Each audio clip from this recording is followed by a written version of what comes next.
Welcome back to our channel. So today in this video we are going to discuss about how to summarize research papers into business notes with Scholarcy. So without wasting much of our time, let's get straight into the video.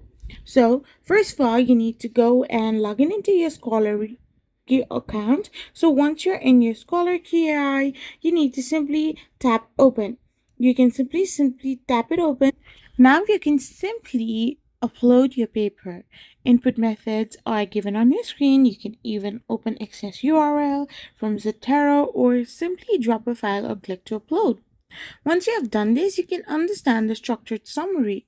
You can snapshot or key section the text that is provided. You can simply upload your research paper right into here and type in customize your note for business needs. After doing this, ScholarKi will now customize and summarize your research paper into business note in simple and easy manner. Once everything is done, you can also use the export option. Like you can simply tap on export for free, and after you have done this, you can use it in your daily notes. I hope you found this video helpful, so don't forget to hit that subscribe button and do give us a thumbs up. We will be back again with more informative videos. Thank you for watching.